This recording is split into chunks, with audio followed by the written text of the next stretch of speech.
राधा स्वामी जी। आज की ये साखी मास्टर पूरन सिंह जी के टाइम की है। जब वहाँ पे सेवा के लिए जत्थे जाते थे तो उस टाइम मुझे एक बीबी जी ने उनकी साखी सुनाई। उन्होंने कहा कि जब मास्टर जी शाम को साखी सुनाते थे तो आज मैं तुझको वो साखी सुनाती हूँ। उन्होंने बताया कि एक सेठ था, उसके पास एक नौकर आया काम के लिए।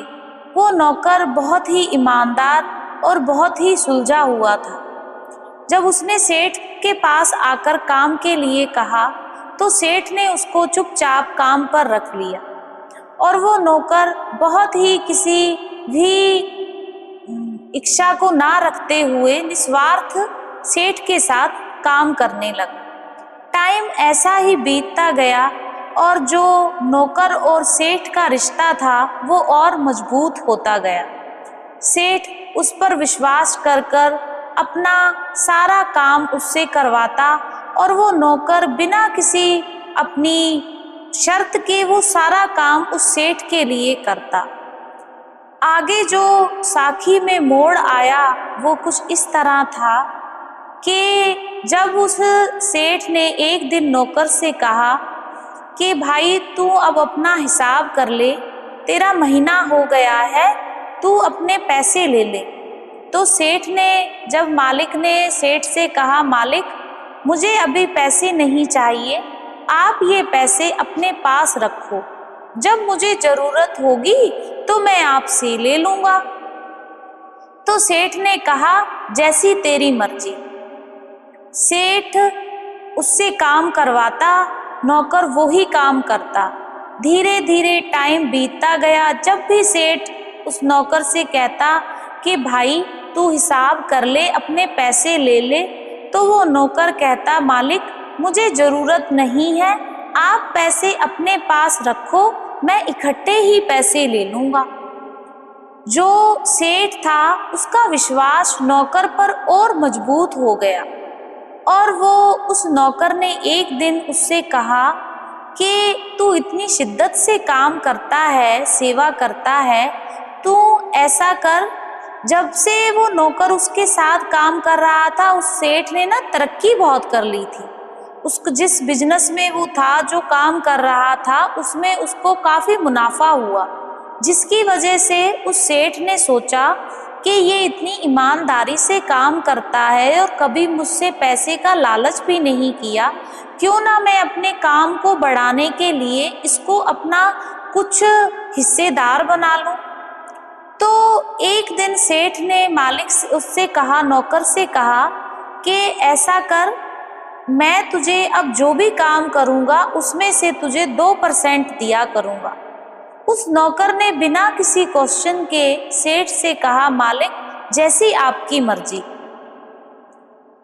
मालिक और सेठ का, नौकर और सेठ का रिश्ता ऐसे हो गया था कि जो नौकर था उसने सेठ पर इतना विश्वास कर लिया कि वो सेठ को ही सब कुछ मानता था। उसने भगवान का दर्जा देना शुरू कर दिया। उसने कहा कि अगर जो सेठ कहेंगे मेरे लिए वो रब की रूप की बात है। टाइम ऐसे ही बीतता गया। वो नौकर बिना किसी अपने स्वार्थ के निस्वार्थ भावना से सेठ के लिए दिन रात काम करता था। तो एक दिन सेठ ने सोचा क्यों ना आज मैं इसका हिसाब कर लूं।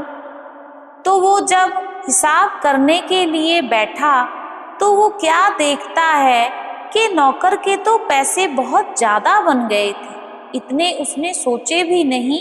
जैसे जैसे टाइम बीतता गया मुनाफा होता गया, जैसे मुनाफा होता गया तो पैसे बढ़ते गए, तो उसका 2% का हिस्सा भी बढ़ता गया। तो वो पैसे काफ़ी हो गए। तो सेठ के मन में लालच आ गया।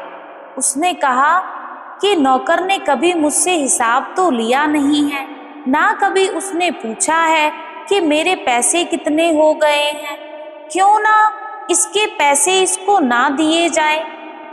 सेठ ने बेईमानी के लिए उसके दिल में लालच आ गया और उसने क्या किया उसको पैसे की कोई नौकर से बात ही नहीं करी।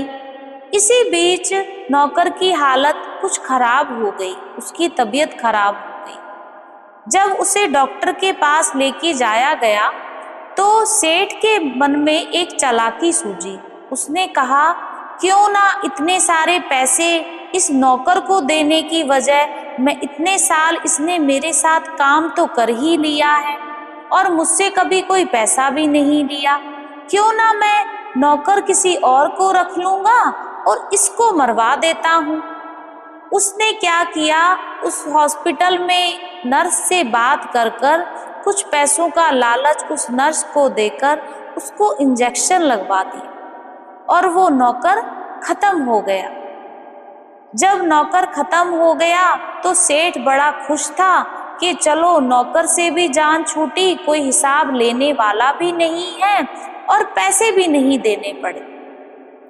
तो सेठ का टाइम ऐसे ही निकलता गया। सेठ के घर कोई औलाद नहीं थी। कुछ टाइम के बाद उनके घर पर एक पुत्र का जन्म।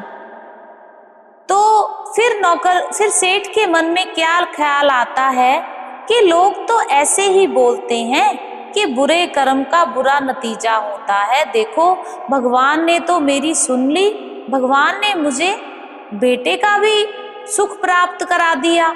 अब मेरे पास किसी चीज की कोई कमी नहीं है।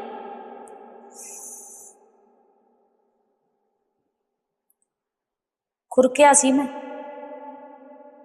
अब मेरे पास किसी चीज की भी कोई कमी नहीं। बेटा बड़ा हुआ, बेटे की शादी की गई। जब बेटे की शादी कर वो घर आ रहे थे, अगले ही दिन बेटे के पेट में दर्द शुरू हो गया और दर्द इतना भयानक था कि जिंदगी और मौत के बीच उलझने वाला था।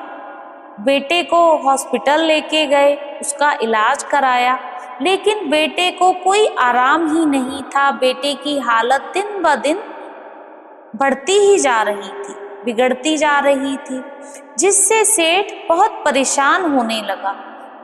सेठ ने बहुत पैसा लगाया अपने बेटे पर, बड़े से बड़े हॉस्पिटल में लेके गया, उसका इलाज कराया, सब कुछ किया।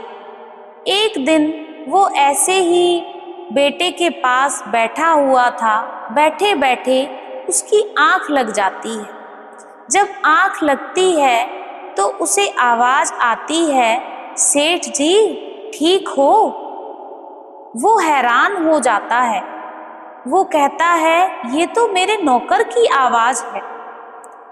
वो जब ये आवाज सुनता है तो उसके अंदर एक डर भी आ जाता है कि ये तो मर गया था, ये कहाँ से इतने सालों बाद मुझे आवाज दे रहा है।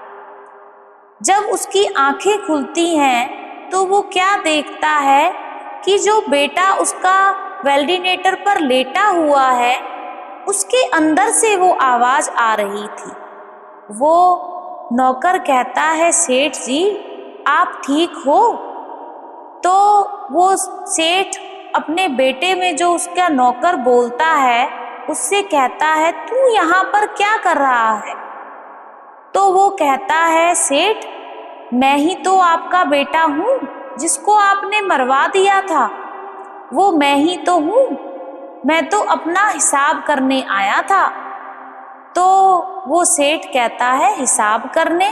वो कहता है, हाँ जी सेठ, आपने जो मेरे पैसे रख लिए थे ना, वो ही लेने आया था।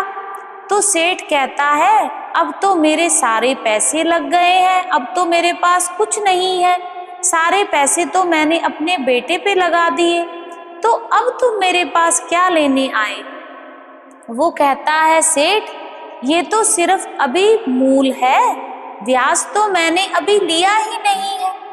मेरे जो आपने रकम अपने पास रखी उसका ब्याज भी तो है, वो तो अभी मैंने लिया ही नहीं है।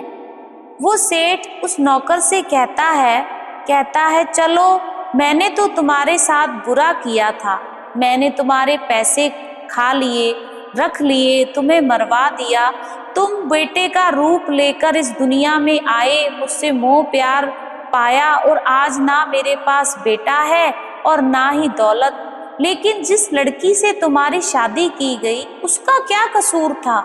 जब से शादी हुई है उसका एक भी दिन सुकून से नहीं गुजरा है। वो रो रो कर बिलख रही है कि मेरा पति जल्दी घर ठीक होकर आ जाए।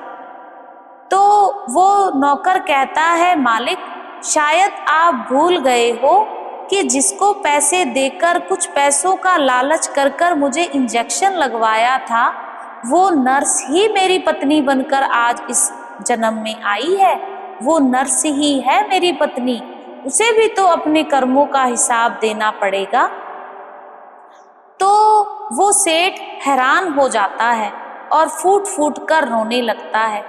तभी जब मास्टर जी ये साखी संगत को सुना रहे होते हैं, तब संगत में से एक उठकर भाई उनसे सवाल करता है कि बाबा जी, मास्टर जी, ये तो हुआ कि सेठ ने उसके पैसों के साथ बेईमानी की थी जिसका उसे कर्म भोगना पड़ा, लेकिन नौकर की क्या गलती थी? उसको ऐसी मौत क्यों आई? उसने क्या ऐसा किया था? उसने तो अपना काम ईमानदारी से किया था।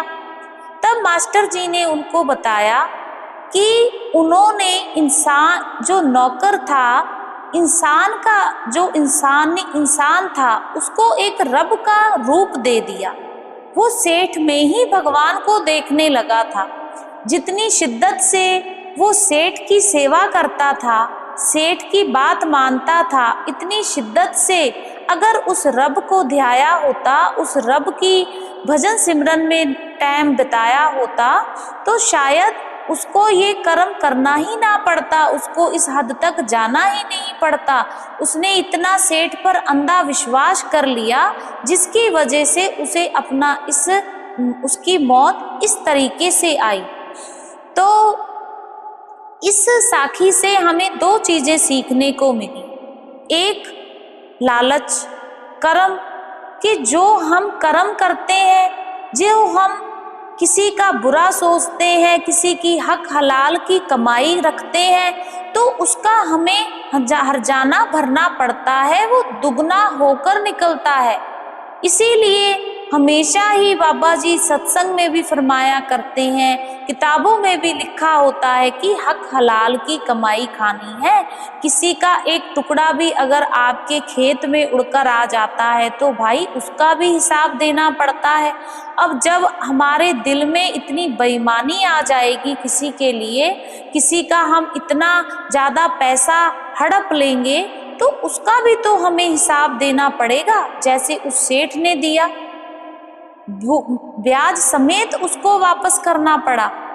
दूसरा क्या है? दूसरा ये कि जितना हम दुनियावी लोगों पर भरोसा कर लेते हैं, लोगों की बातों पर भरोसा कर लेते हैं, वो कहीं ना कहीं हमें पीछे कर देते हैं, वो कहीं ना कहीं हमें धोखा देते हैं।